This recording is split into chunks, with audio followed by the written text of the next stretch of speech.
あ、おはようございます。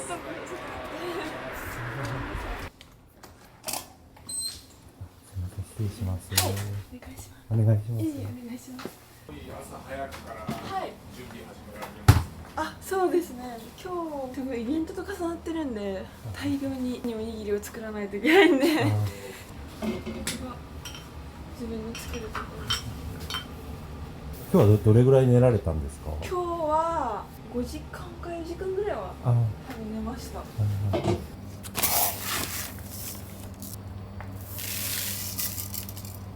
今結構お米不足で大変じゃないですか？そうですね。もう5月から休業します実は。もう決まってるんですか？もう昨日決まりました。あ、そうなんですか？本当米がやっぱ一番の理由。これが実はお客様から仕入れたお米になります。あ、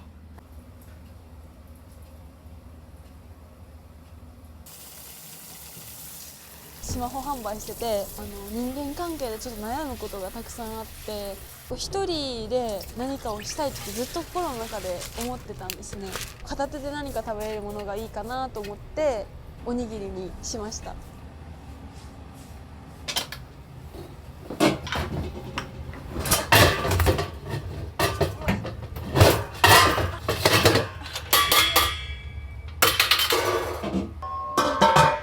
つも重くて、そうですよめっね。ちゃしんどいのがいつも。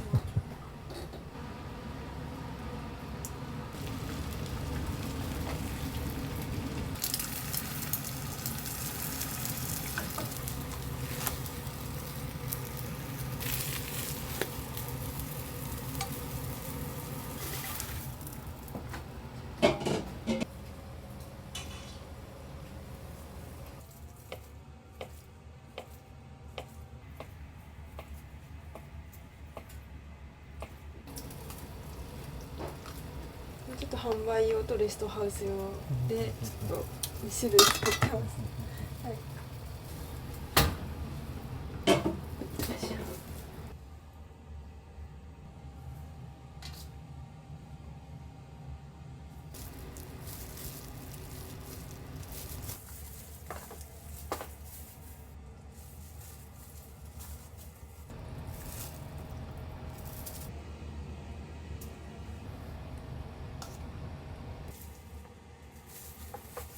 いい方にみんな近づいてくる。なるほど、そうですね、確か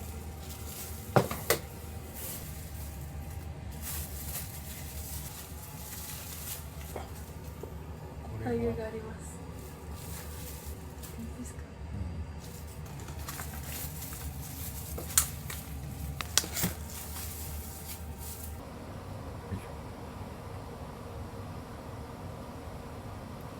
コーヒー飲みます。よかったら。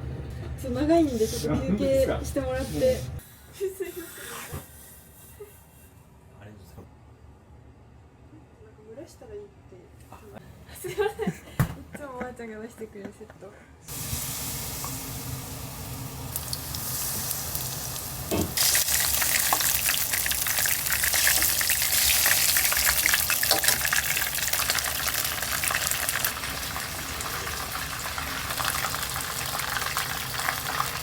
リアカーでやろうと思われたってどうしてなんですか？あとキッチンカーだとどこでもありふれちゃってるんで、差をつけたいなと思ったし、見つけたらラッキーって思ってほしくて動きながらやってます。はい。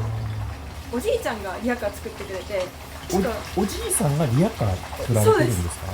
そうですそうです。大工なんで、あ、しゃもじも最近これおじいちゃんが作ってくれて。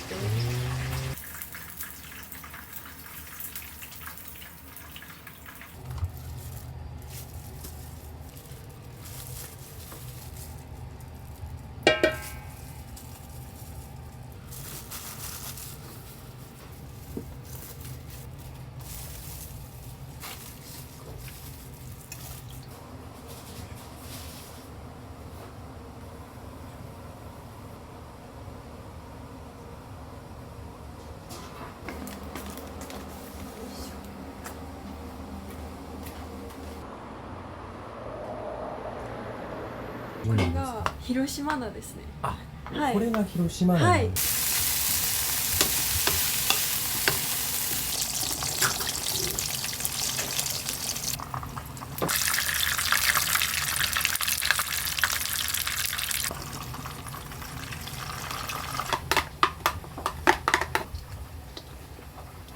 他のおにぎり屋さんと差をつけたいので、食べた時になんか美味しいとか買ってよかったって思わせるようにザッツライスでしか食べれない味の研究、それちょっと絶対こだわってます。はい。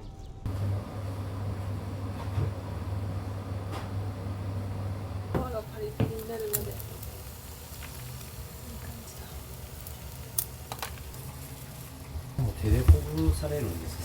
そうですね、骨があるんで取ってからできるだけ、はい、お子さん人気が高いんで。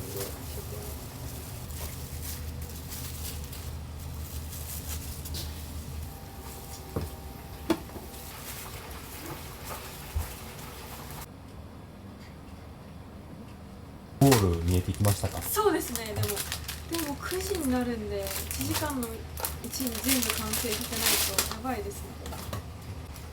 どうかな。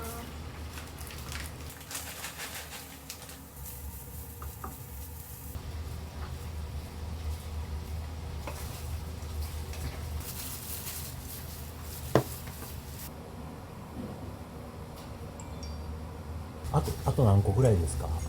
あと30個ぐらいですかね。あとでも。じゃあもうちょっとですね。そうですね。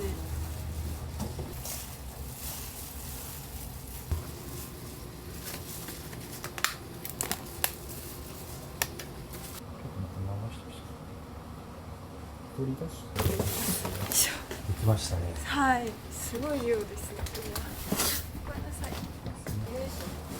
やばい、量がすごい。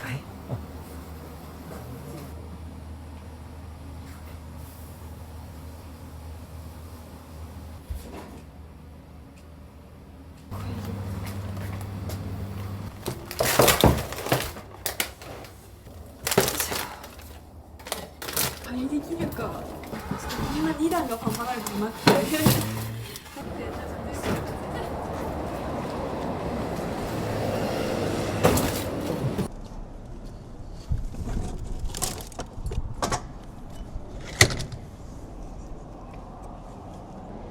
今日やばいと思いますね。何キロだろう、ちょっと。100キロ超えてます。100キロ超えてもリアカーだけで100キロ超えてるんで、今日はめっちゃ重いです。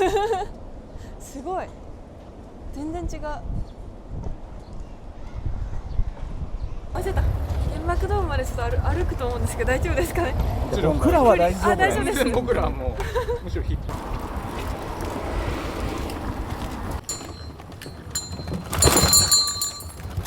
これ鈴ってどうしてつけられてるんですか？これはなんか気づくかなと思ってちょっとはお客様からもらった鈴で。今ね、ちょっと今日イベントであちらの広島原爆ドームまで行かないといけなくて、昼頃また来てください。よかったら。ありがとうございます。ね、行かないといけない今日。レストハウス。ちょっと断るのが申し訳ないです。今日イベントだったんで。よいしょ。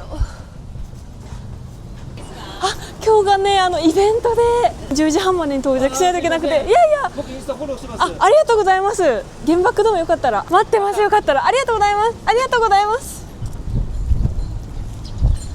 よいしょ。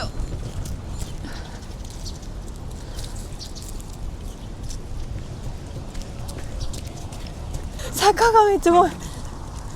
今日やばいですね。あんまりこんな重い時ないんで、 YouTuber さん撮る時に重くて逆に良かったかもしれないですけど、ちょっと笑いが出そうな音がちょっと重い。ちょっと笑いが。よいしょ。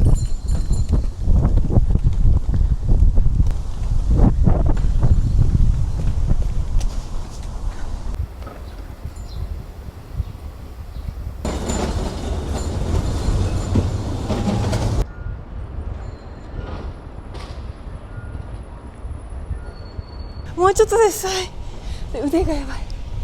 よいしょ。重いですね。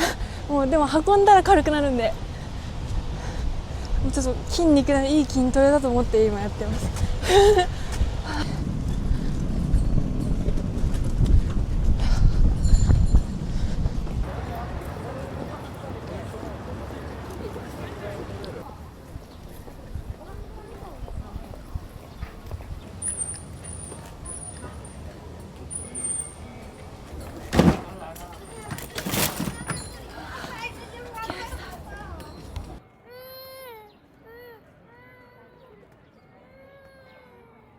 しょ。あ、ありがとう。すみません。よいしょ。Sorry。よいしょ。えぐいですね、量が。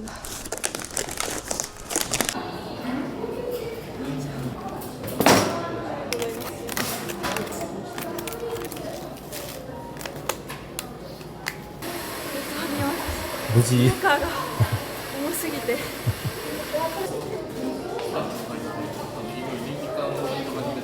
おにぎりがもうこれだけで、エビ天もこれだけで、あとだし巻き麺。たまに下にコメントしたら返事返してもらってる。本当です。ありがとうございます。今日はこのためにここまで来たんです。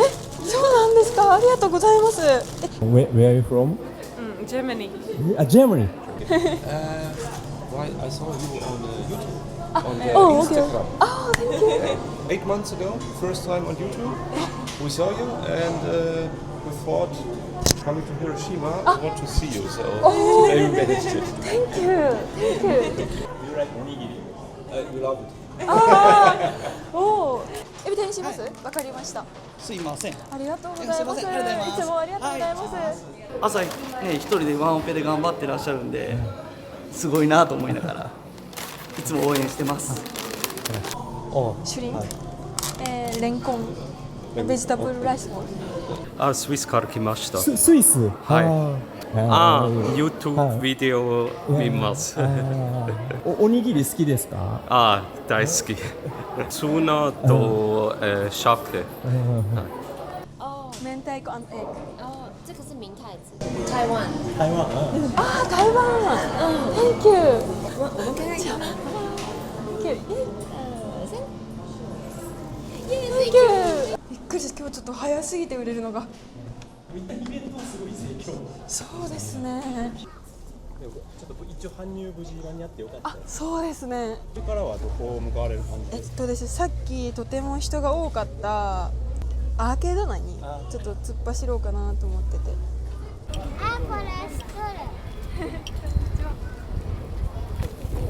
ついてきてる感じ。すごい。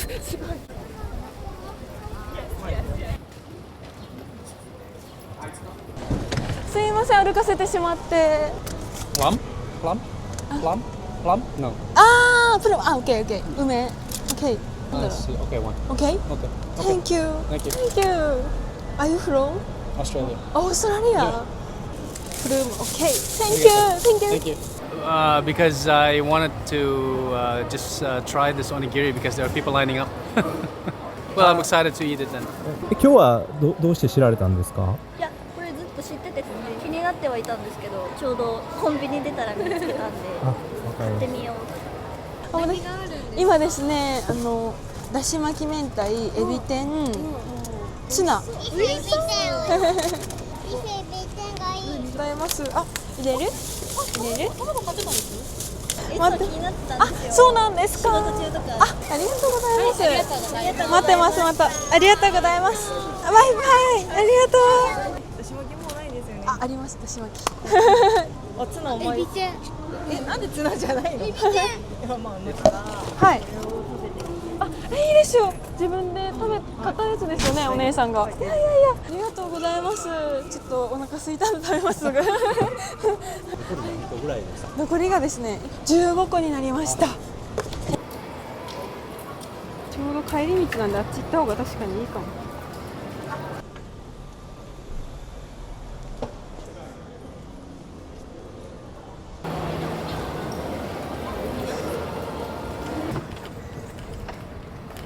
一番初め一番苦労したのはリヤカーで販売すること自体がちょっと恥ずかしくて、恥ずかしがってたら全く売れなかったんで、もう車の中で泣いてもうやめようかなって思ってました、ずっと。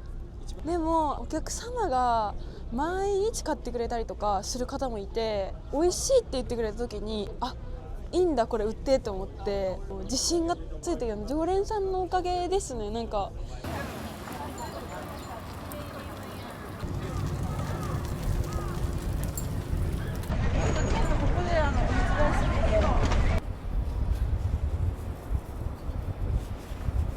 これがですね、取り外し可能で、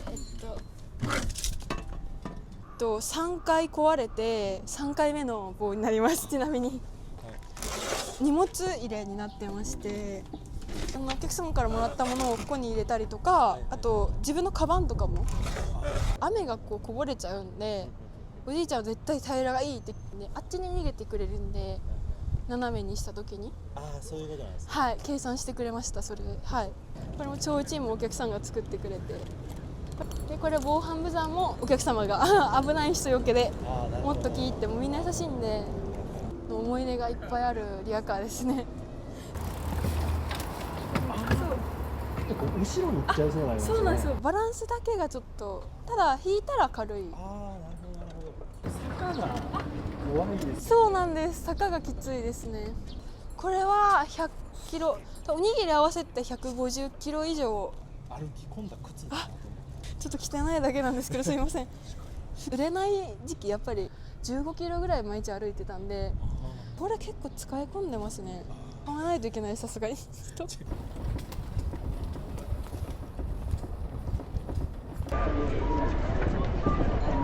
らの宿泊センターに設営しました。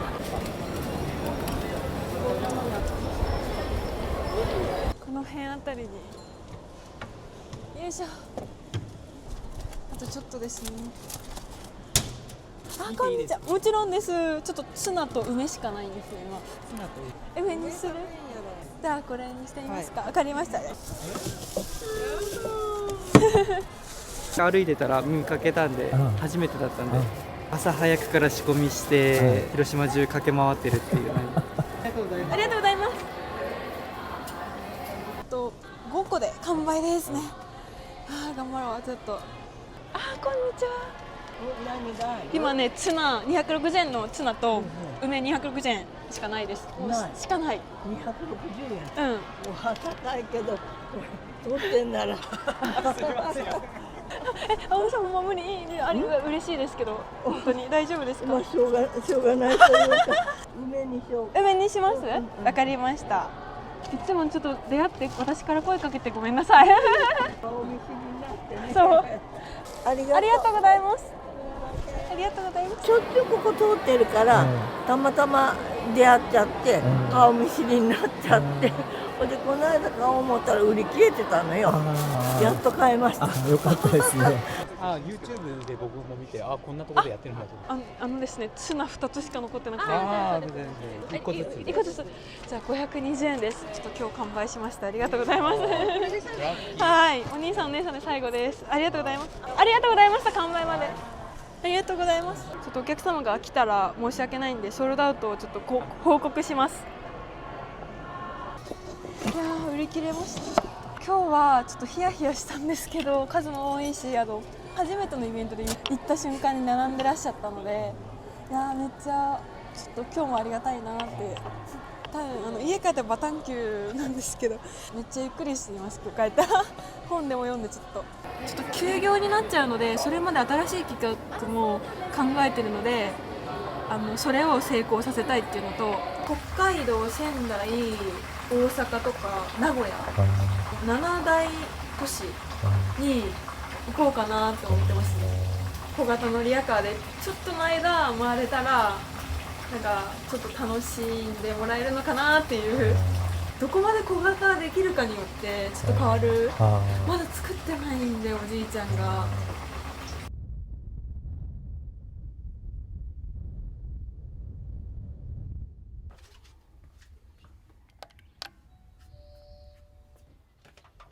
こんにちは。お願いします。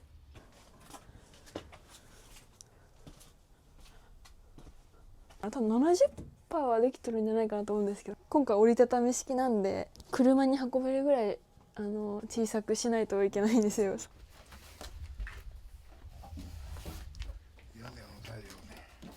普段のお仕事的にはどういったことを？この家も建てました。あ、そうここも建てました。家の建築？そうそう、家です。ラーメン売ったりとか。あいがたいは作ったことあるんですよ。何十年も前ですわ。今度屋根をここにこういう形でつけるんですよ。40出して1メーターで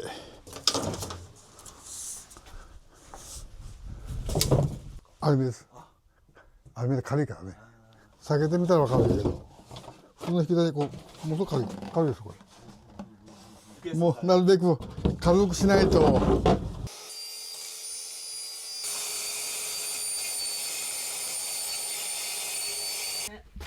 この音やばいね。木切るさっきのちょっと音が苦手すぎて。すいません、逃げてしまって。いやいや全然。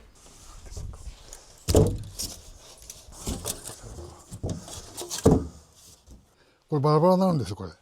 このまま持ってかれんからね。それが大変なんですよ。すごい軽い。すごい、めっちゃ軽い。片手でいけます。じいじ今日取ってつけるん？取ってもつけるん今日。つけるよ。あ、ほんなんじゃ。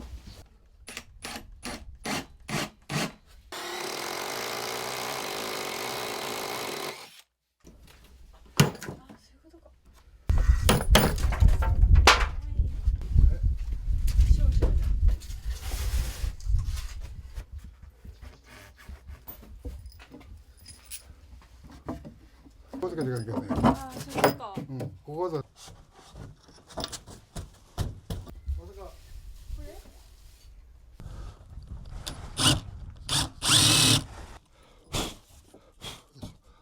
これで入るね。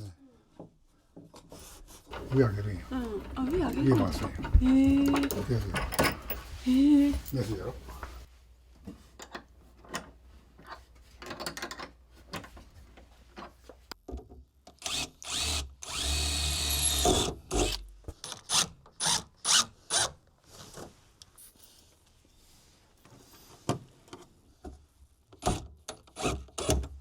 オッケー。図面がないけね。結構ね、痛しいよね。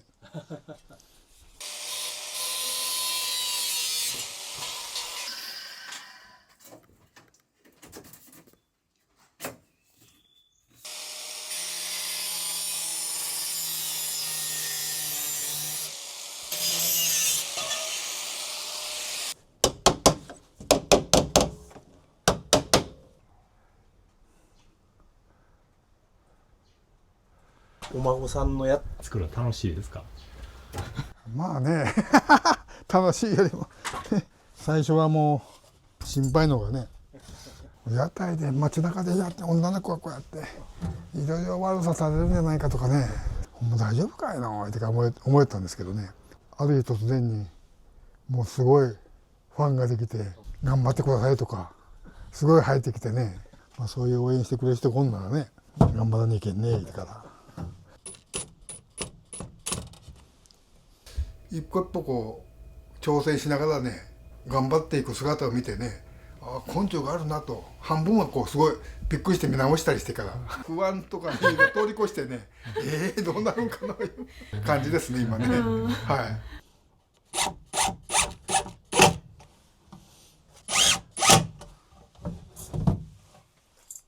あ、すげえ、銀なんだ。すげえ、銀なんじゃ。可愛いよ。ほぼ完成ですか？完成だね。ね、じゃあこれ運んでみんねんってね。ちょっと一緒にやってみようよちょっと。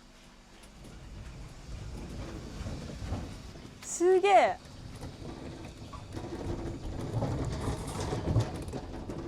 すげえ。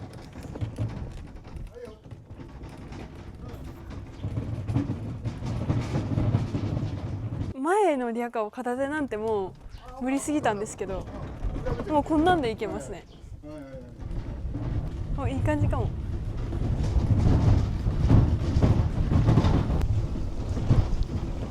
軽い。おお、いいね。楽ちん。ここ多分前のリアカーは通れないです。ここは。そうなんです。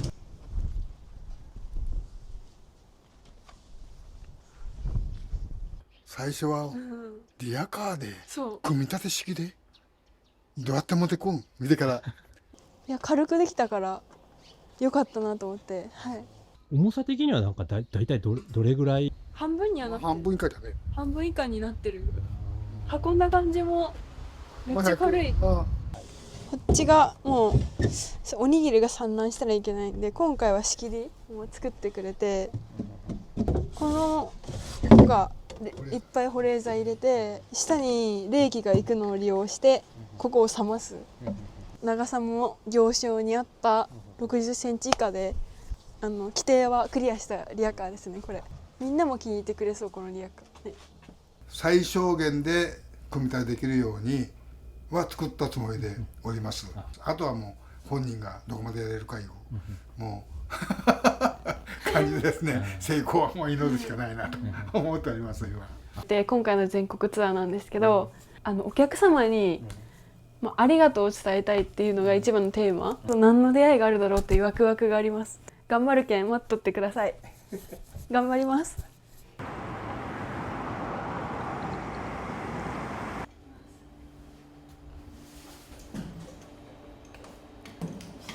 よろしくお願いします。よろしくお願いします。すみません、バタバタで。こちらが広島のレストハウスで販売した時に購入してくれた方だったんですよ。その方、あの時にですか？そうなんですよ。もう人生2回目なんですよ。まだ銀座も初めて。ビルが高すぎてびっくりしながら来ました。本当に。ここが今が何箇所目になるんですか？4軒目ですね。はい。今までは福岡、松山、大阪行ってきました。12時間ぐらい運転して車の中で仮眠して来たりして、はい、観光したいけどそんな時間も今回ないんだろうなと思って、東京スカイツリーはさっき見ながら来ました。でも、はい、今日ちょっと雨なんでそれだけが心配で、外で売りたいんですけどどうなるかなっていう。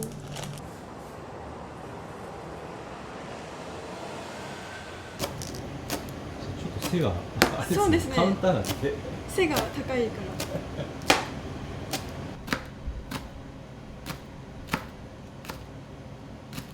これがこのキッチンさんのやつだから包丁大きいなと思って、やっぱりそうね、持ってきてないもんね。ないよね。これなさそうよね。調理用バサミで切ろうか。こっちの方が意外といけるかもしれない。こっちの方が細くいけるわ。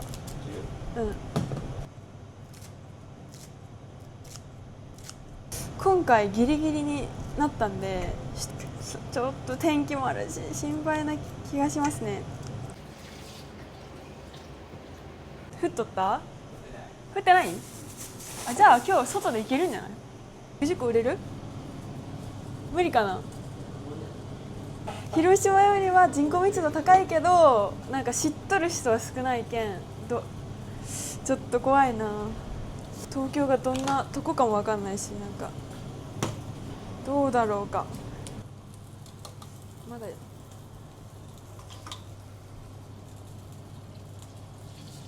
ちゃでかいまな板なんですよ、広島は。ちょっとはみ出る。ほら、いくよ。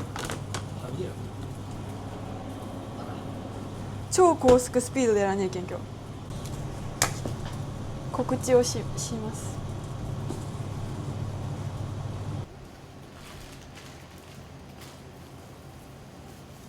のりっぺさん、今日は11時から銀座あたり雨ですね。どのぐらい雨かによるんですよ。小雨だったら雨に打たれながらリヤカーしますいいですか、声で。やばい、お米がいい匂い。食べたい。お腹すいた。159人、ありがとう。みんな仕事の準備した方がいいよ。From Thailand, thank you. ライスボールイコールおにぎり。東京ツアー success. I will success. OK? 何？ハオさんが広島の町にいなくなって寂しいです。休憩中に食べたおにぎり忘れません。嬉しい。そういうコメントありがとう。皆さん味見きますね。じゃあこの昨日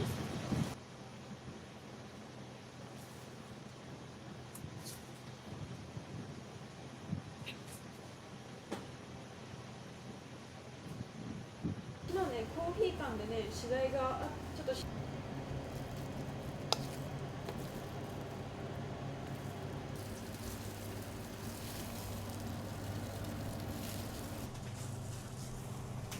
ゆいさんも会ったことあるよね。大阪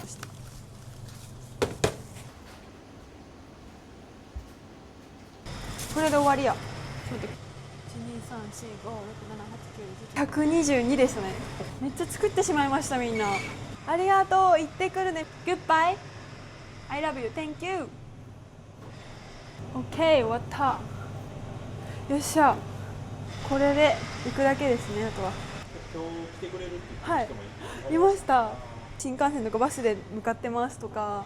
ありがたい。行けるか。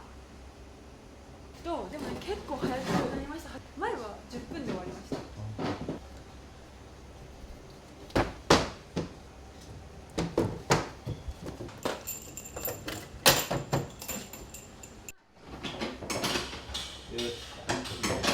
雨やんでます。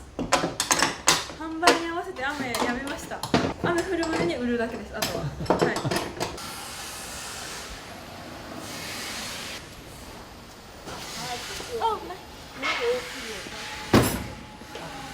よっしゃ、いけた。オッケー。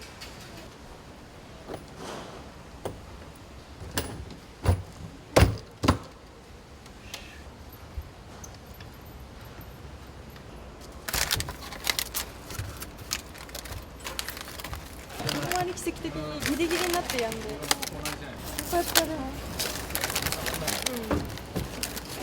あ、なんとか閉まる。はい、ザッツライスののれんですね。はい、こんな感じです。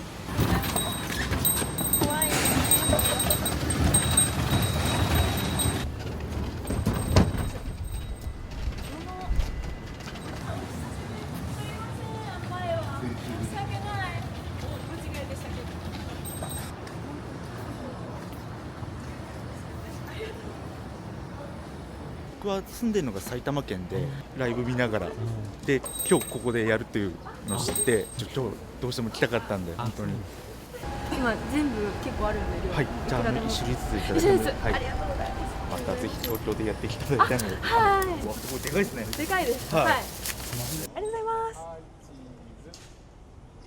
す。今日ですね本当にもうもう買えるかどうか分かんなかったんで買うことができまして本当に嬉しいですね。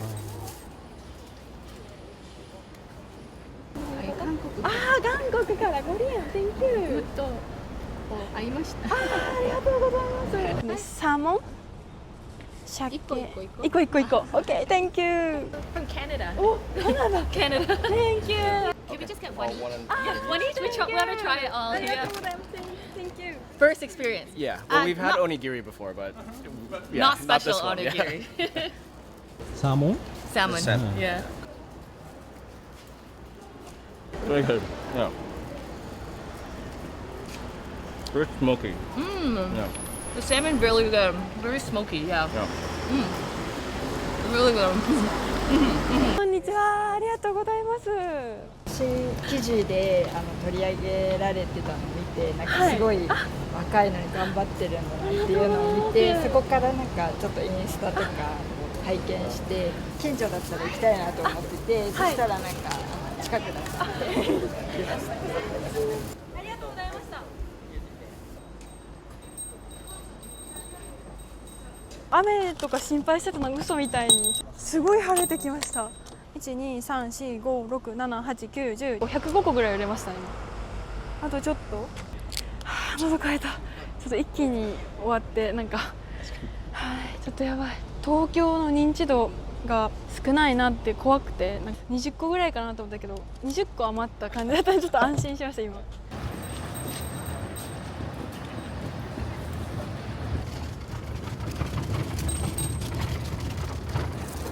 すごい、元気じゃん。あ、ガンベさんがやってきてた。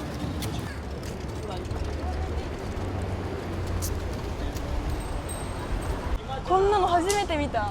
皆さんちょっと見てください。歌舞伎座だってこれが初めて見た。すごい。すごい人力車。皆さん人力車の方がおるよ。ほら。すごない？ 120個作ってきて。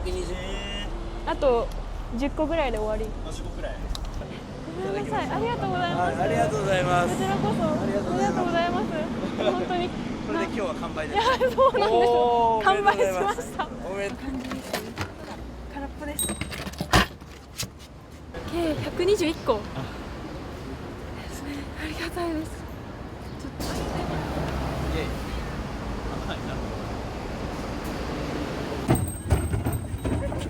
ガタガタ。いや終わって雨降ってきましたね。このパターンですいつも。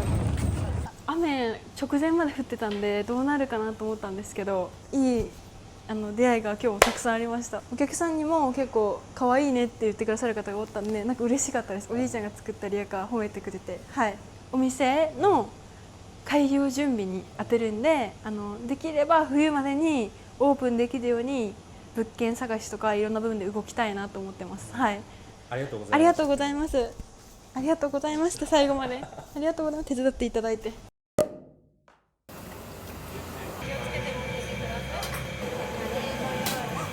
味噌でお願いします。でも召し上がりの味噌が売り切れになっちゃってますね。もつ煮自体がすごく味が濃いんですよ。なんでかっていうとご飯のおかずになる。いつも自分が美味しいって思うものを提供しようっていうのはいつも思ってて、これステンレスなんで重たいんで30キロ結構ね。すごいですよね。おはようございます。よろしくお願いします。全然大丈夫です。すいません。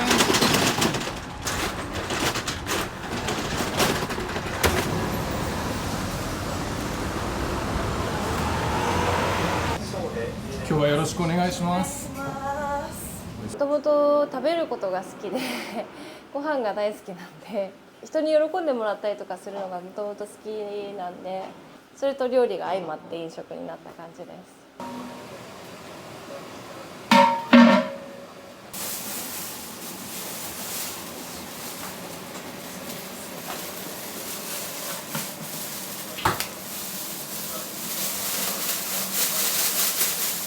それ一袋で20キロですか？一袋で20キロですね。小学生1人分ぐらい重さが。これも今日仕込むこれは今からですか？切りますね。切る。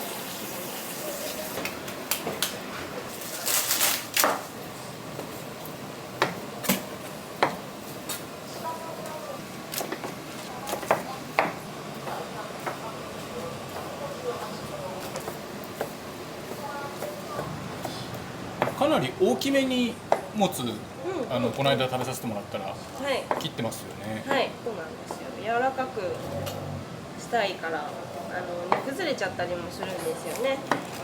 だから煮崩れても身がちゃんと残るように。これは豚のもつ。そうですね。雑味とかはある程度は干してるとは思うけど、工場でバーって茹でて急速冷蔵して持ってきてくれてるだけなんで、なんか洗ったりとかっていうのはないです。ここでちゃんとやらないと臭みが取れないってことですよね。まあね、そうですね。油を落として茹でてっていう。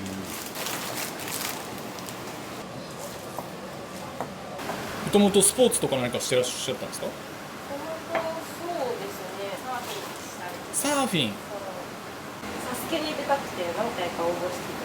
サスケ？そう、一回一次予選まで行って、腕立て伏せのなんか試験みたいなのがあって、それが通ると面接で落ちて、あら。まだ諦めきれなくて。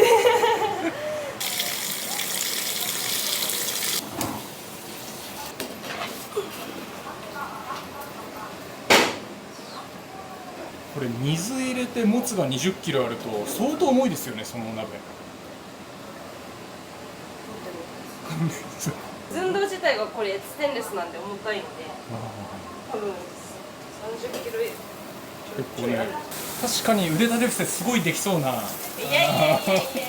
何にもやってないんですよ。毎日もつ煮を作ってるだけなのにこの腕になっちゃうんですよ。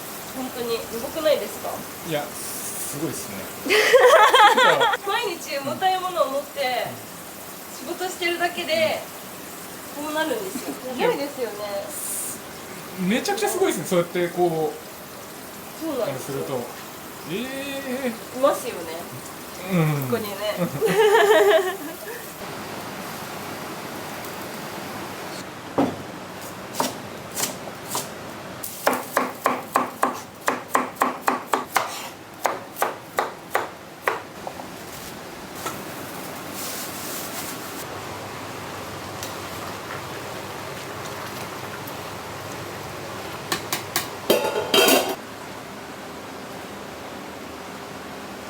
煮込むときにもつを触って柔らかさを見て時間調整をしてますね。そうか、まだ下処理だからそんなに。そうなんですよ、ある程度は。まあでもやっぱり同じ時間でももともとの個体が違うとその分だけちょっとやっぱ火の通りが変わったりとか、仕上がりが変わるんで、最終調整で煮込む時間を調整してます。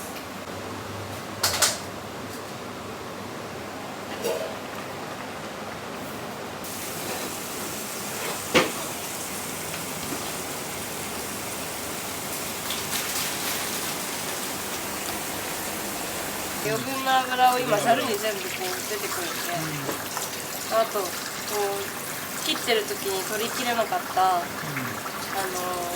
余分なところを混ぜながら見てちぎったりしてます。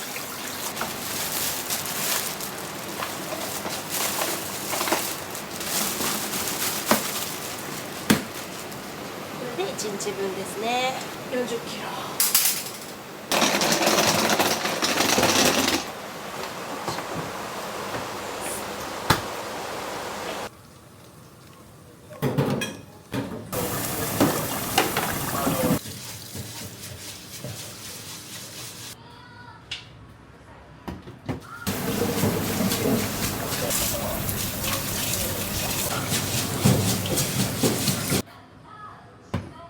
もつ煮込みだけのお店を始めた理由ですか？本当はいろんなものを作りたかったんですよ。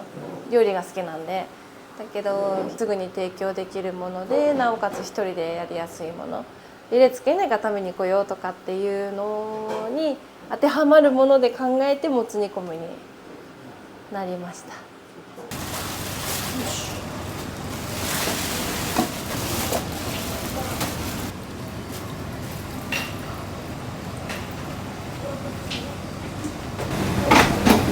はい。4、3枚ですね。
ございます。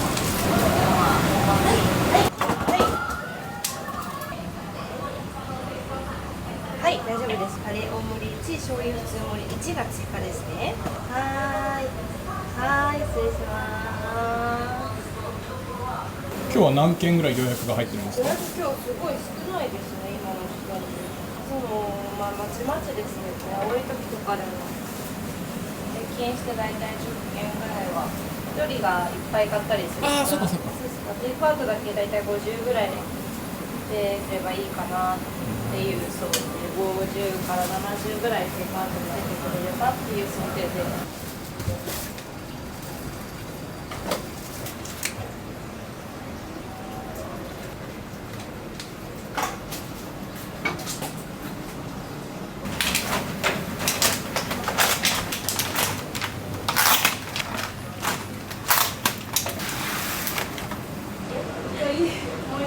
やりすぎるから一回家帰ってきてくれる。おはようございます。撮影に来てます。よろしくお願いします。冷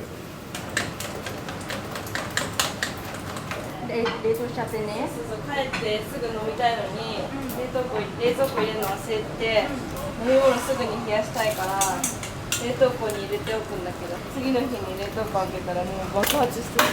本当。そう。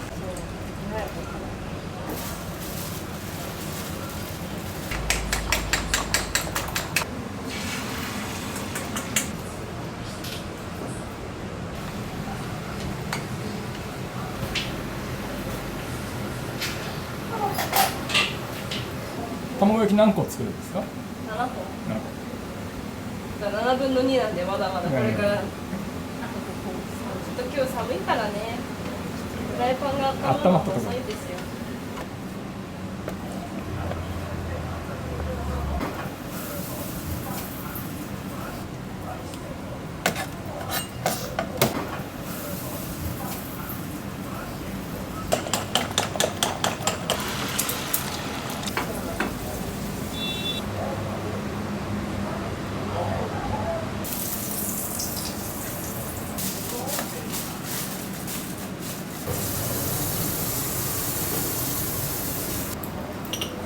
先にだからね、ちゃん。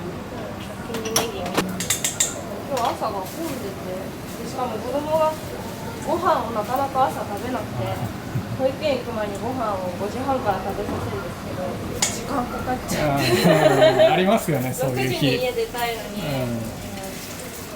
ママが入ってますね。6時10分に。だからごめんなさいね、またせて。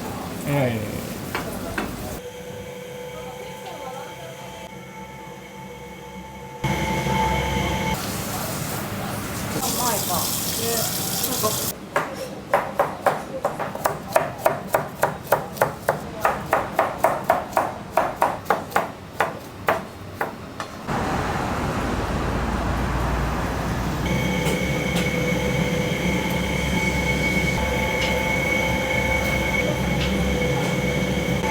もう働かれて長いんですか？丸2年ですかね。2年。もともとここのお客さんで、そうなんですか。おかみさんの人柄とここの味に惹かれて、とにかくワンオペで忙しそうで、もう洗い物だけでも手伝ってあげたいと思って、全然募集してないのに働かせてほしいと。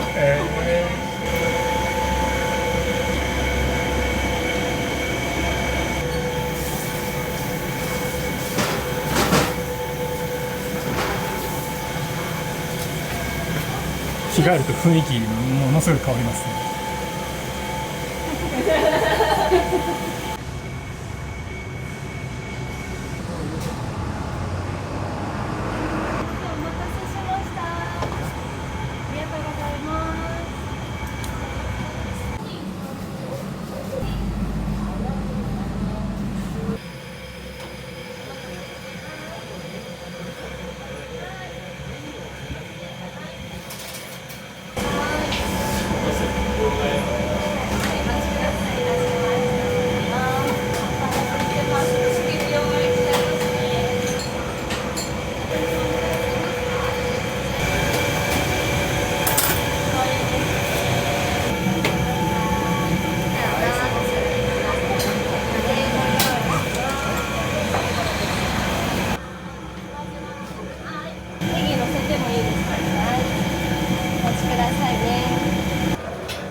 これで作っちゃうでしょ。一部すごい混んじゃってるみたい。あ、そうなんだ。スーパーがオープンしてる。あ、本当に。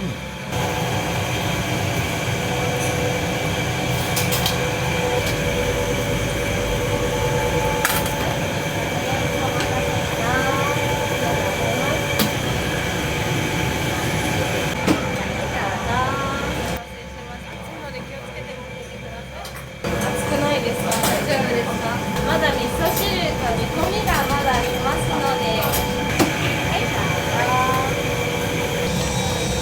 どうぞ。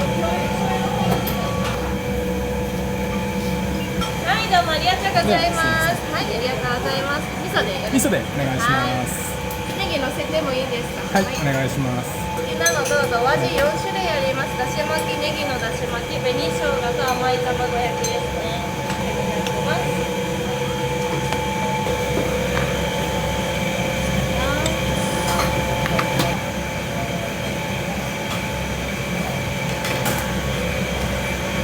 たせいたしました。ありがとうございます。はーい。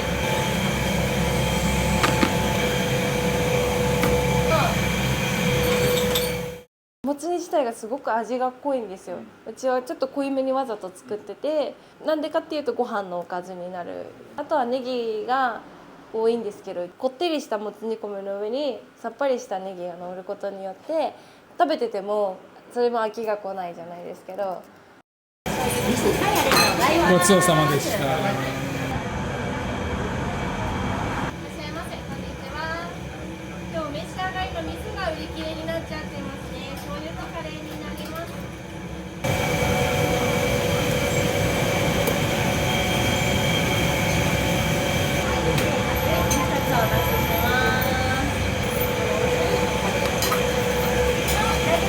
はい、ありがとうございます。どうもありがとうございます。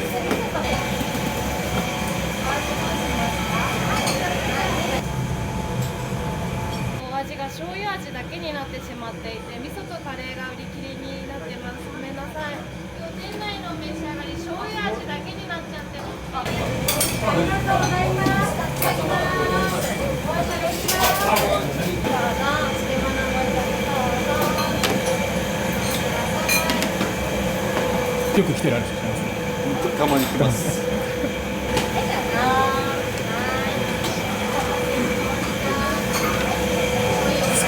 ありがとうございます。すいません。持ち帰りまでありがとうございます。帰りにこちらの札では小窓からお渡ししますので、お1枚700円なので1400円いただきます。まとめ直していただくもので大丈夫ですか？はい。どうもありがとうございます。何人前？一枚2人前です。2人前。はい。ありがとうございます。はい、すみません。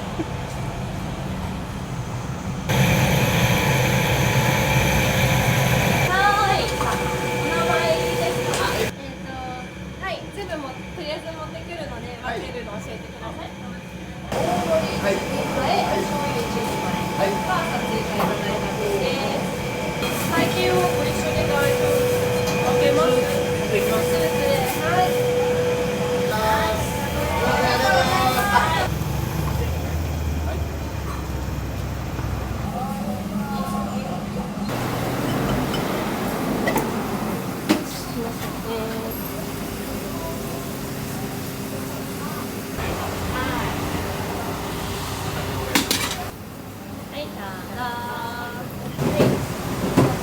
これしかないけどいいですか？おいくら？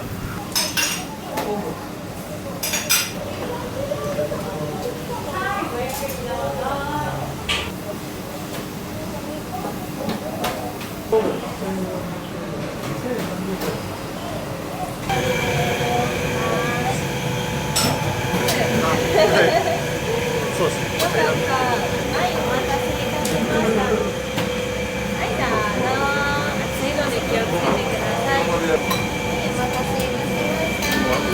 今ので最後ですか？そう、お会いになります。カレーも全部。デカートも全部おしまいになります。今日何食？今日は店内は多分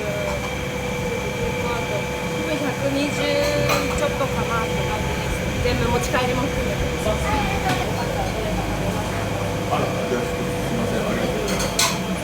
今日の分がごめんなさい。全部売り切れになっちゃってます。またお願いします。申し訳ない。ごめんなさ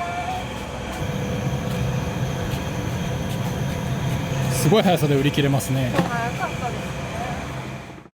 美味しかったよ、ごちそうさまとかって言ってもらえたらもうそれで、あ、今日は良かったな、朝早く起きてって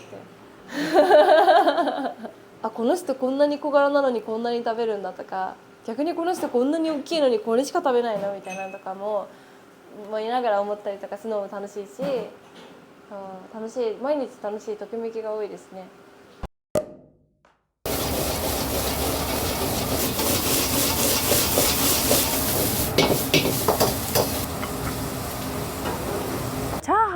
が尋常じゃないぐらい作ってるので、才能が甘いんで、もう段違いですね。多分1年前と比べたら。1年で変わりましたね。私も結構一時期いやどうしようかなと思ったんですけど。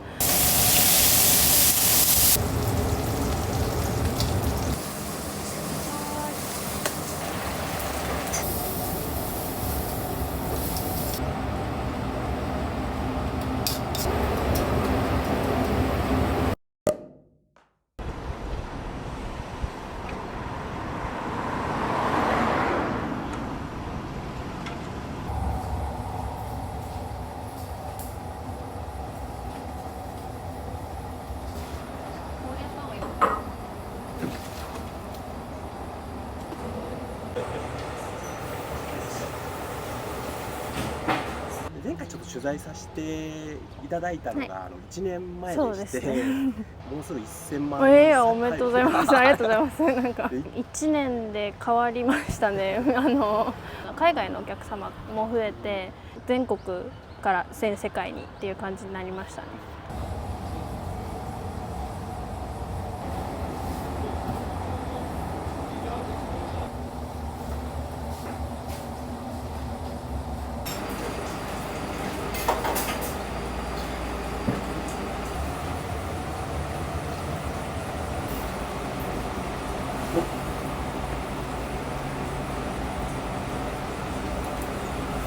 本当お腹いっぱいになりそうこれ。ご飯大盛りにしたらめちゃくちゃそうですよね。そうですよね。昨日の大盛りはもうすごいんで、がっつり分厚いのが2枚乗って、上に目玉焼きが半熟のとろーりしたやつが乗って、で牛マのタレがかかるんでめっちゃうまいです。違うとこに一泊あったりしないの？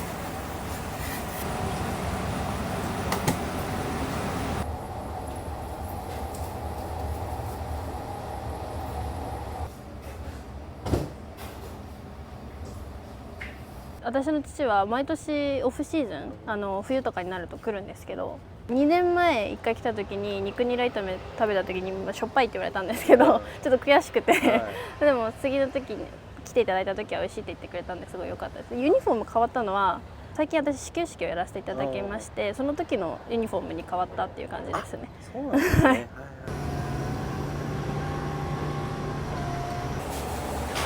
いらっしゃいませ、どうぞ。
やっぱよくお写真頼まれますか？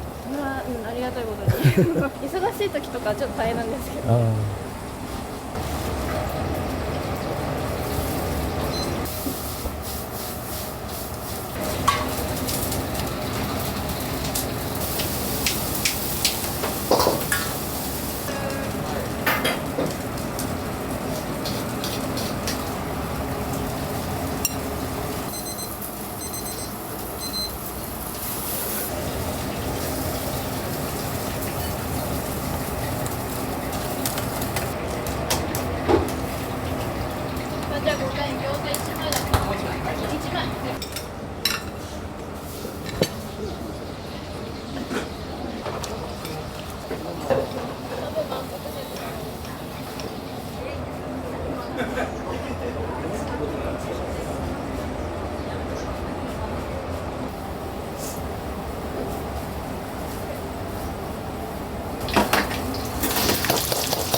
そうそう。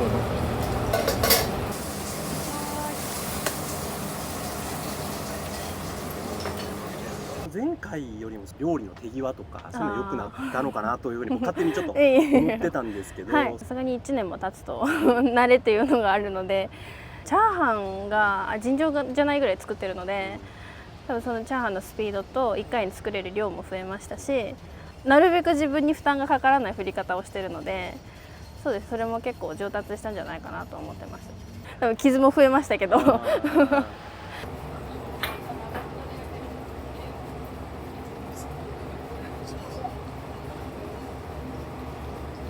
能が甘いんで、もう段違いですね。多分1年前と比べたら鍋の振り方とかもそうですし、当時はだから作れなかったメニューとかも多分あったと思うんですけど、今もう自分いなくてもできるぐらい、されてるんで、すごくお店もいい雰囲気で、全然を中心に回ってるのかなって、すごくいい感じです。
テーブル2番のお皿空いてるやつ下げちゃっていいよ。ずっと状況とかやっぱり見られてるんですか？見るようにはしてます。外で待ってる時は早くこう食べさせてあげたいなってのがあるので、効率を上げるためにも的には1人目離さないようにはしてますけど、メニューつけていらっしゃるなんだ。鍋振りながら電話できるようにしています。あ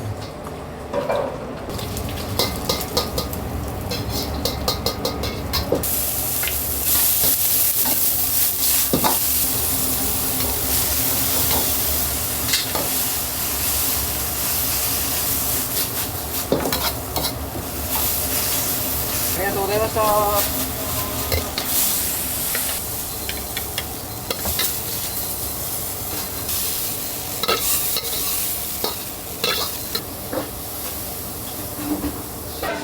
3番終わり。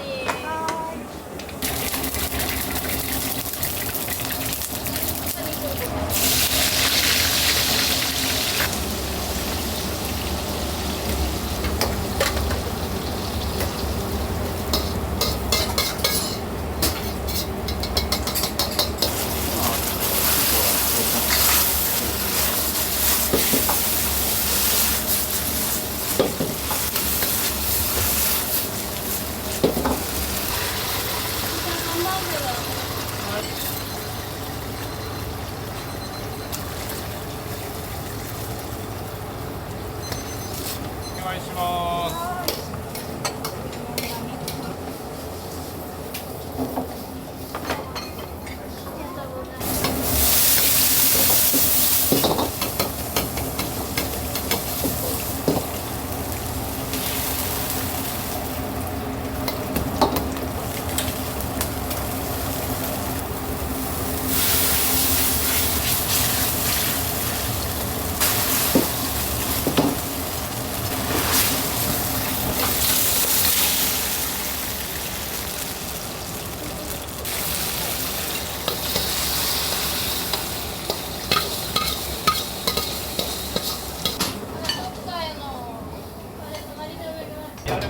はい。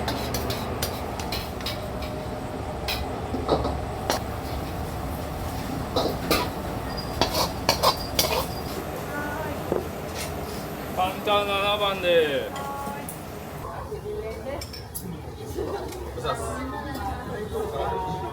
今日は何食べられたんですか？今日カレーライス。あ、カレーライス。そっかそっか。カレー美味しいよ。おいしい。何年ぐらいいらっしゃるんですか？わかんない10年ぐらい。もうじゃあ先代の結構。もう先代の頃からですね。ジェンジェンさん頑張っていただきたいです。ずっとこのお店守っていただけると僕も助かります。あ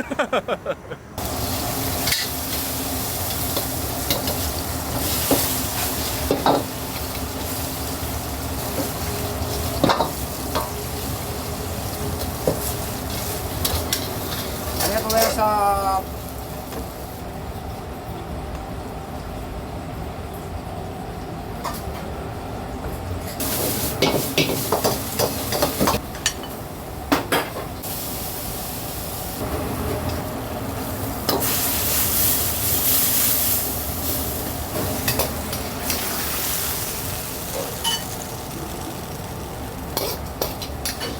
チャーハンお願いします。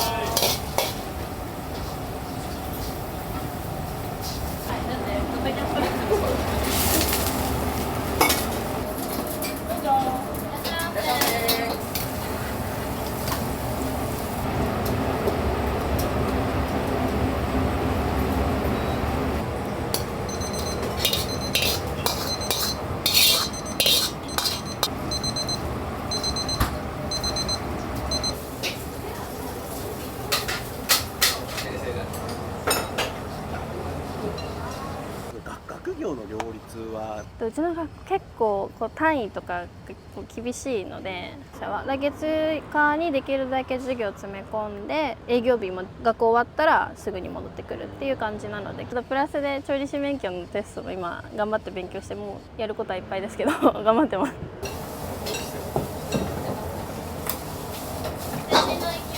はい。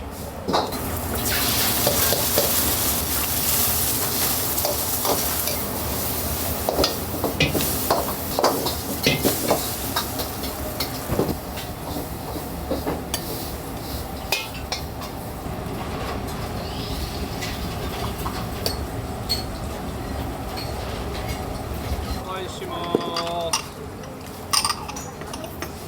カウンター3番で。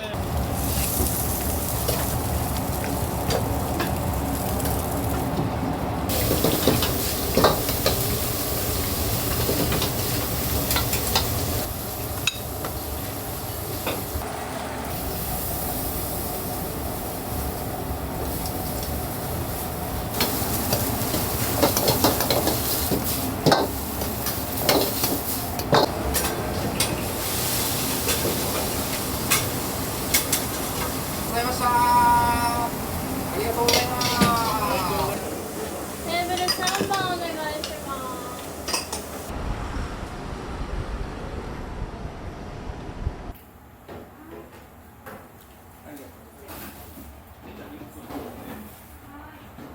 す。いろんな方に知っていただけたのかなと思ってるんですけど、味は多分まだ知れてない方がいらっしゃるので、できたら海外にお店を構えられたなと思ってます。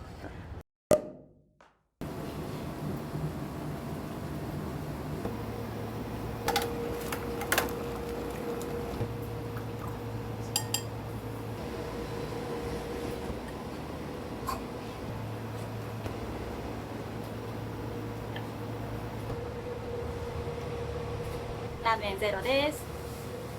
壮大な目標としては世界の方にもちょんまげしていただきたいなと思っているので。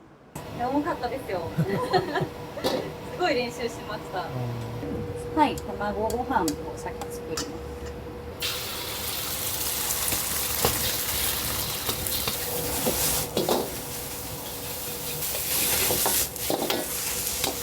お客さんに美味しいって言っていただいたり、それが一番やっぱ嬉しいです。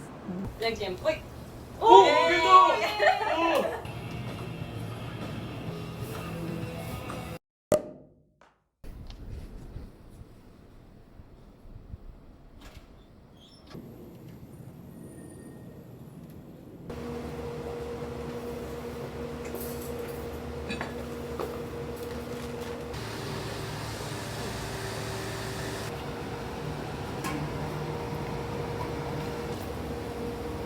スープも毎度こう温め直されるという感じなんですか？そうですね、やっぱりいつも熱々でやっぱご提供したいので、毎回こう大鍋から小鍋に移して沸騰するまで、器も絶対温めて。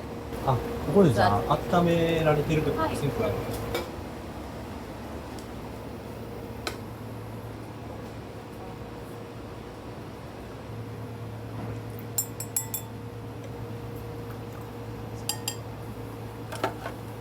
これ麺は何かこだわりとかって？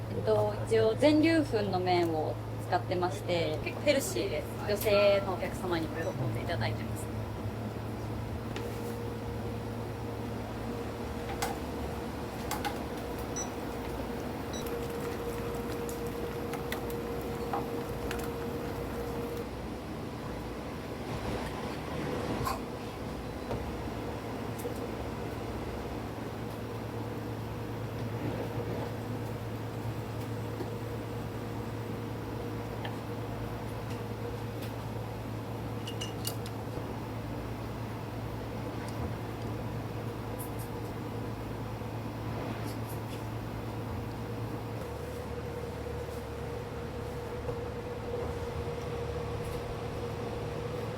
お待たせしました。ラーメンゼロです。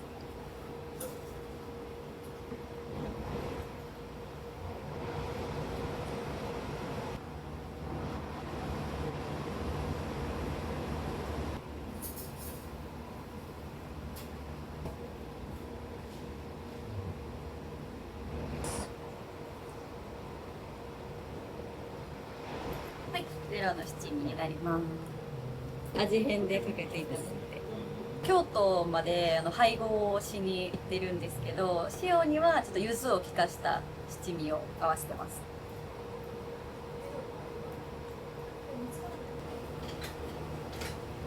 このラーメン屋をやろうと思われたら、どういうところからなんですか？もともと飲食店で働いてたんですけど、大阪で高知から出てきて、でその中でコロナが流行った時にその前職がもうお店開けれなくなっちゃって、でちょっと職を失いかけみたいな感じになって、その時にうちの創業者の方とお会いする機会があって、高知で修行させていただいて、で認めていただいて。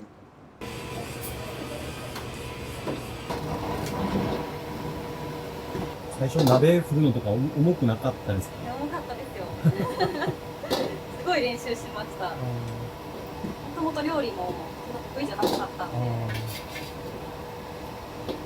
はい、卵ご飯を先作ります。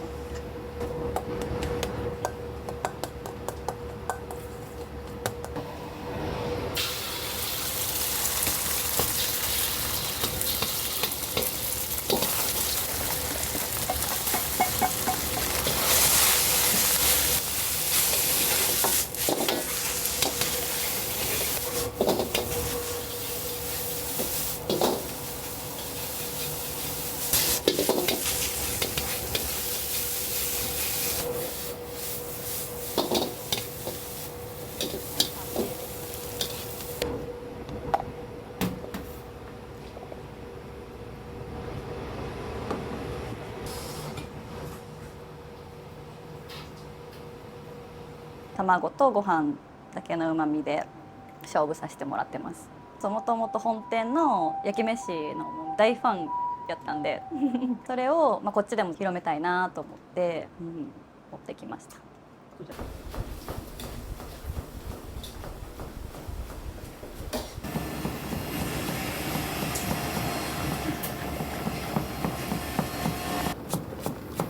それは毛切らないように。正解ですうち従業員の子が女の子が多くて、結構最初の方手切っちゃったりとかしてたんですけどね、女の子怪我したらね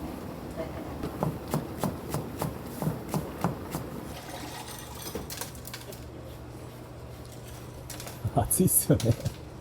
暑いです。これはラーメンのトッピングの味玉です。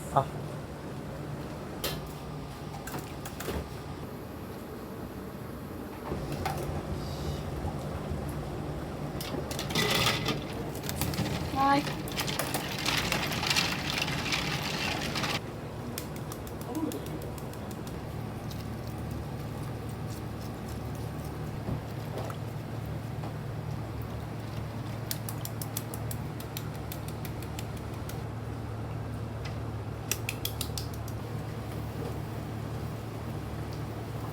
味玉できたバージョン。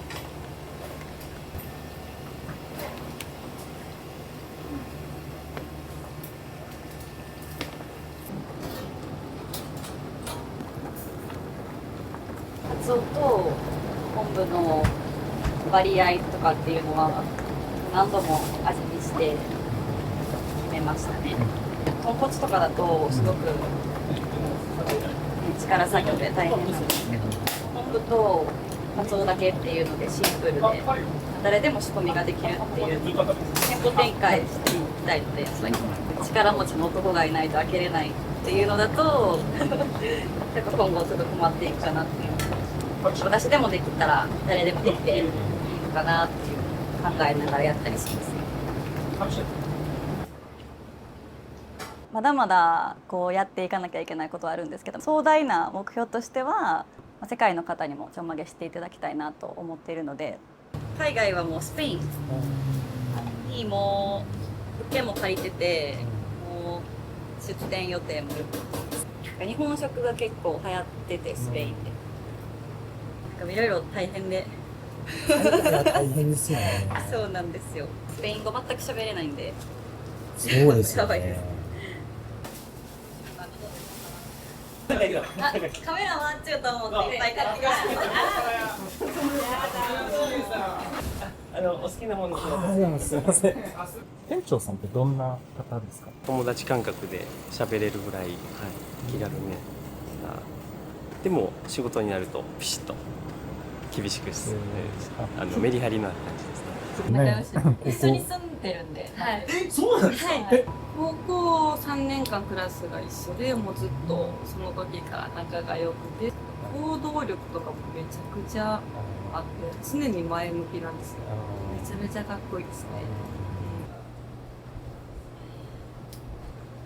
で、最初はグー、じゃんけんぽい。おお、どこですか？ラーメンで、ラーメンで。どの場所が一番人気なんですか？ラーメンです。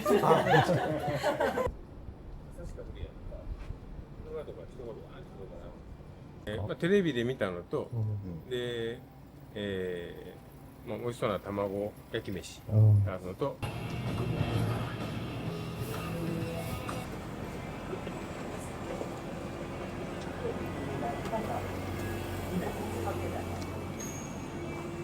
5名様お待たせしました。どうぞ。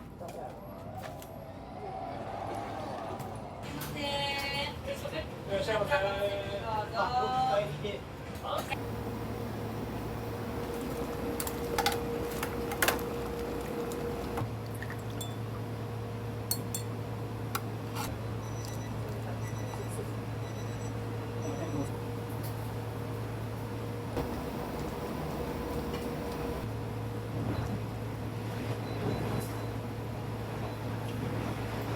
お待たせしました。ラーメン1醤油になります。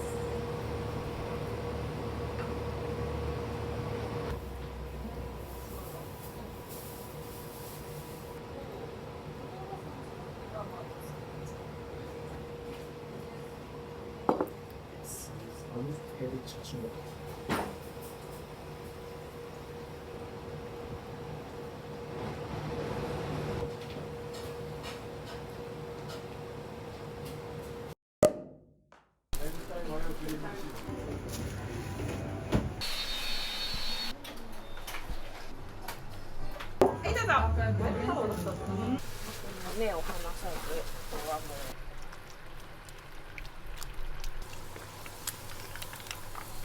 これでヤンニョムチキンですね。いいじゃん。は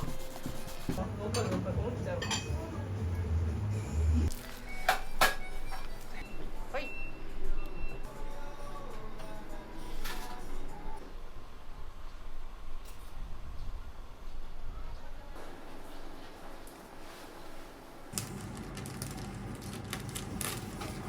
さんごめんね。大丈夫ですか？はい、大丈夫です。タコさんありがとう。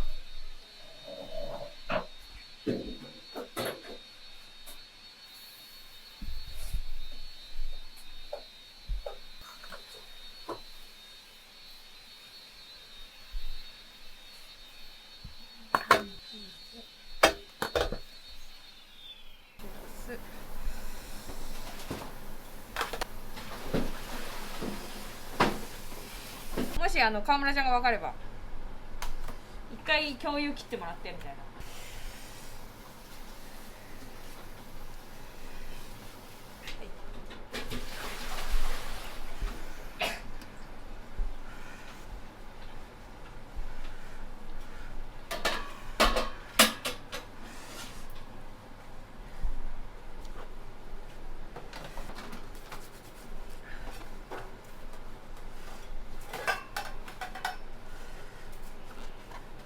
ほとんど握らないんですか？そうです。おにぎりだけど握らないです。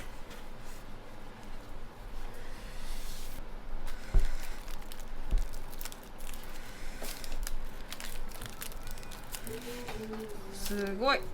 さすが早いね。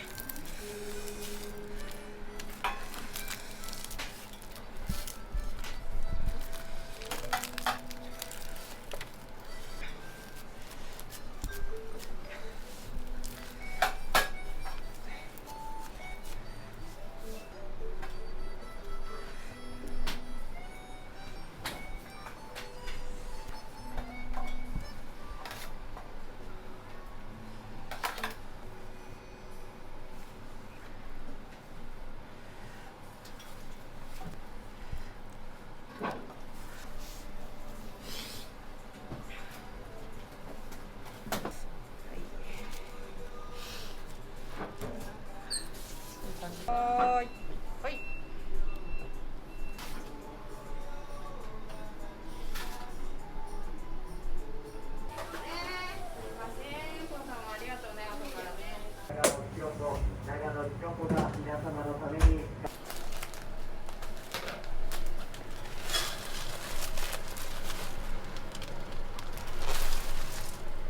なくなりそうなので今作ってる感じですかね。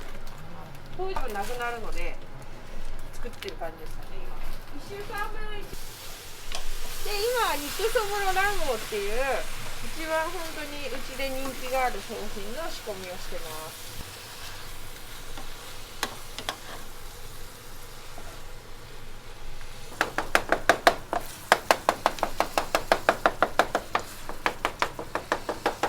に醤油を入れてください。温度が下がる。もともと私が本当にまあ学生時代ぐらいからおにぎりと豚汁で最後で死にたいみたいな話をしてたのがあって、おにぎりって結構遠足とかなんか特別な機会に持っていくものだったので、私の場合それでなんかおにぎりってすごい特別なものだったなっていう。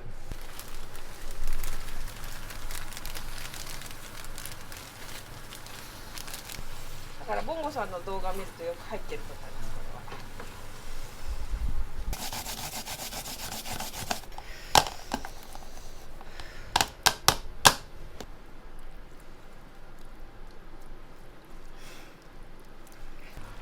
周り鍋肌から生姜汁を入れてきます。で結構もう汁がなくなってきたのでもう完成です。今ここ結構火使ってるから、ここら辺が一番。米は富山県産のコシヒカリ。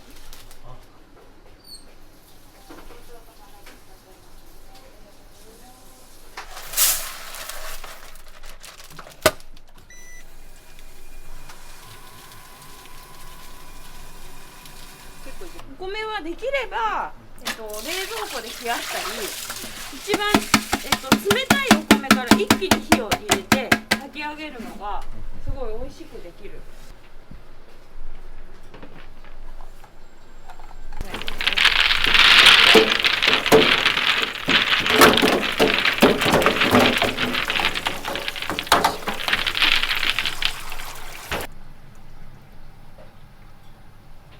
卵は普通に全卵を生の卵を冷凍させて、この卵がどんどんこうやって解凍されていく感じですね。はい。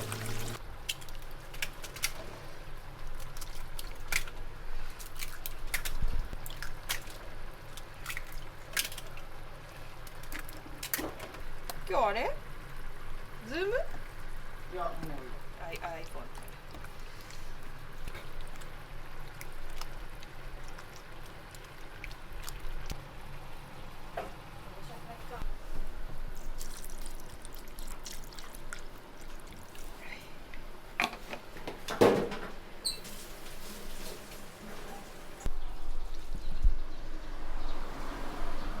お客さんから匿名でもらったんです。匿名なんですか？そうなんです。足長おじさんみたいな感じ。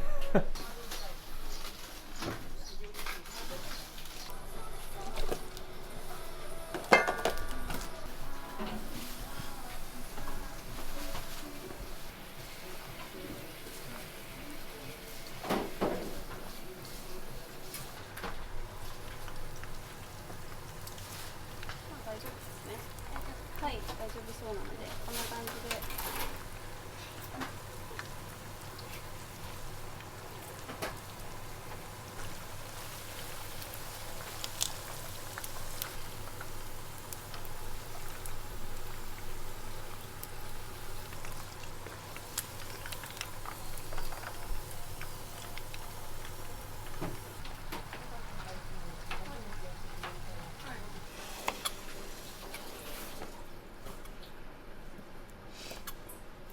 これは一口大に切ってるだけですね。で好きなんですよ、海外旅行とかが。で海外旅行の先で食べたものをメニューにしたりしてます。ハワイのアヒポキとか韓国ヤンニョムチキンとかも。もっともっと増やしていきたいので、もっともっと海外に行きたいんですけど今はなかなか行けない。これでヤンニョムチキンですね。うちは全部ステンレスのこの四角いネタケースを使ってるので、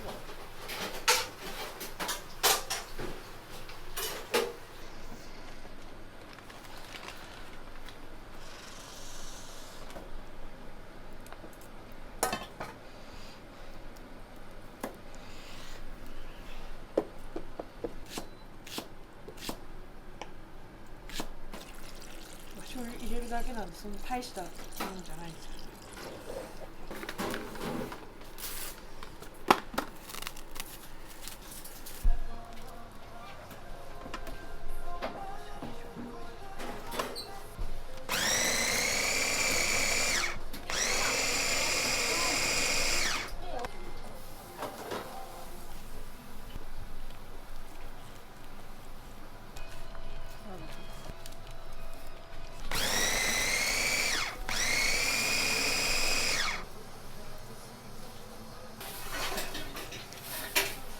明太子を入れて、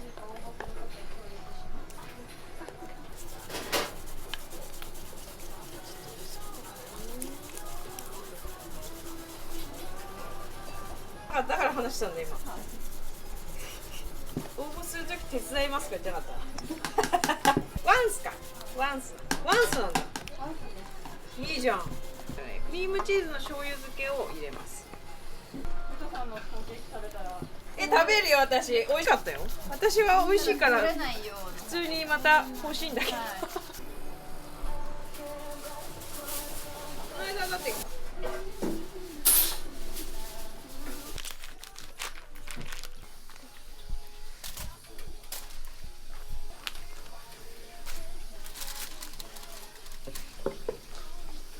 もし並べどなたか山太郎の iPhone につないでもらっていいですか？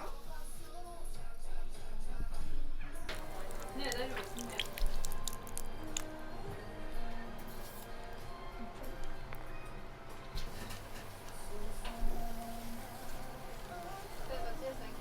なんて言われた？なんか結構2人でやってる。麻薬だね。麻薬だねやります。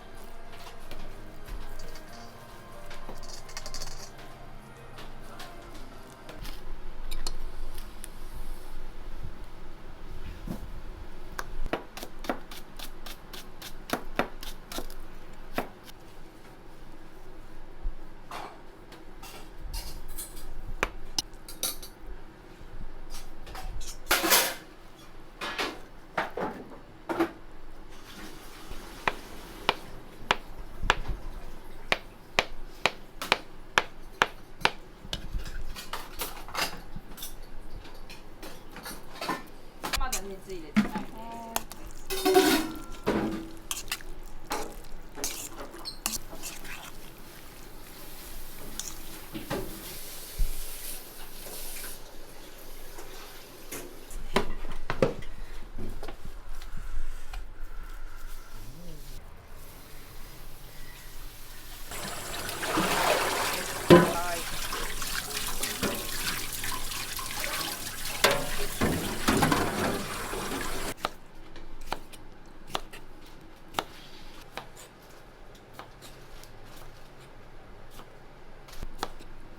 うちはめちゃくちゃおしんこ大きいんです。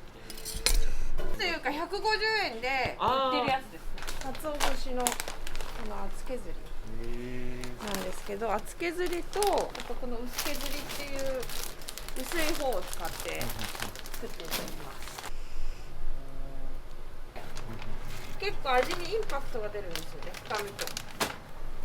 鰹節のすごい。そうなんです。香りがすごい出るので、だしなので。削り節はすごいこういう感じですね。はい。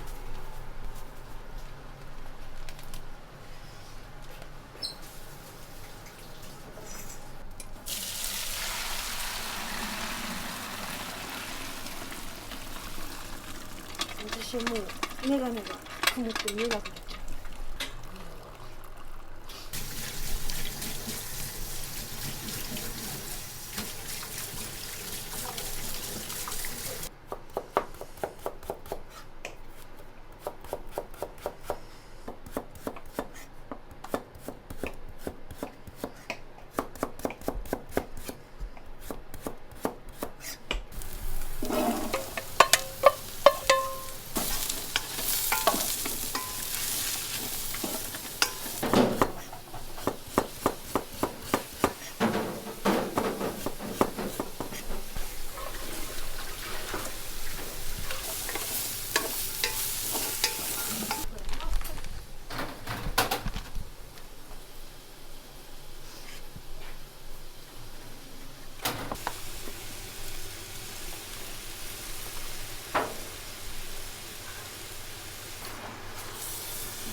そんなにめちゃくちゃなんですか。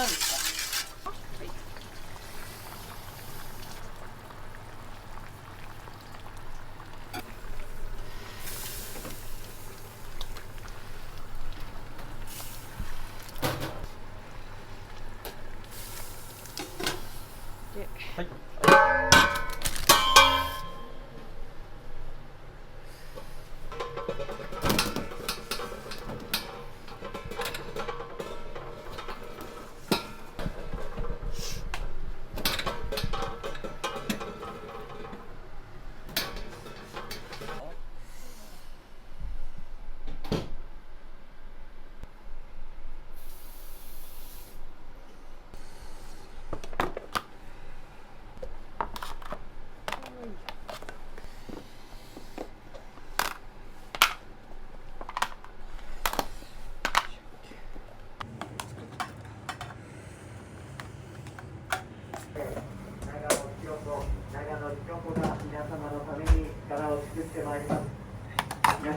もうすいません。ごめん川村ちゃん。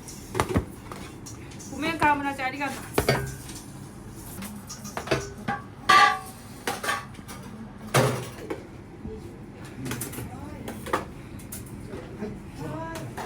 すみません、いつもごめんなさいね。迷惑だれですね。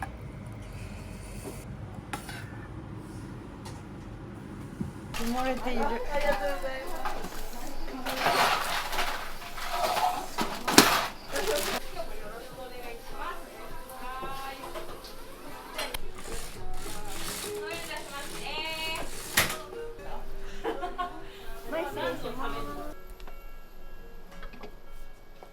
いらっしゃいませ。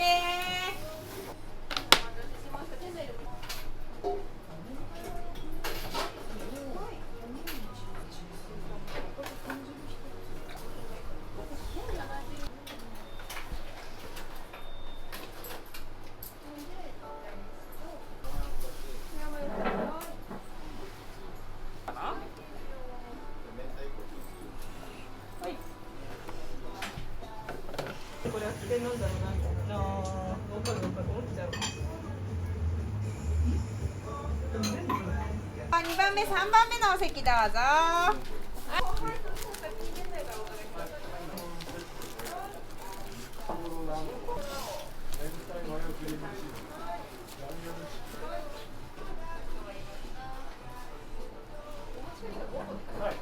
ミックスそぼろ卵黄明太クリームチーズ小さめでお作りしました。はい、どうぞ。はい、ごゆっくりどうぞ。ありがとうございます。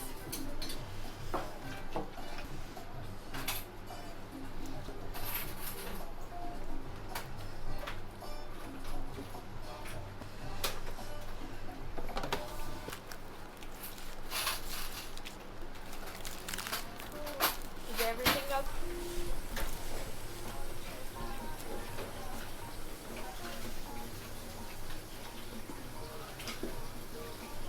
肉そぼろ卵黄明太クリームチーズです。はい、どうぞ。ごめんなさい、失礼しました。はい、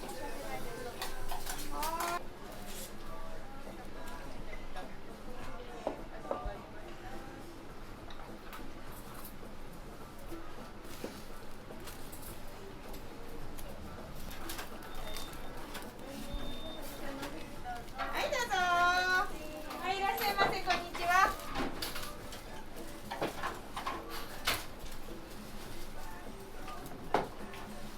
はい、大変お待たせいたしました。はい、どうぞ。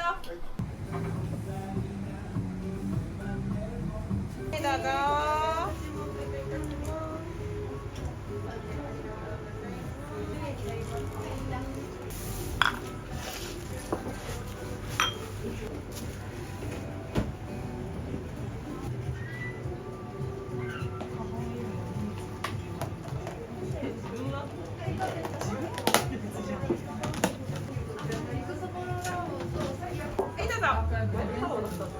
ありがとうございます。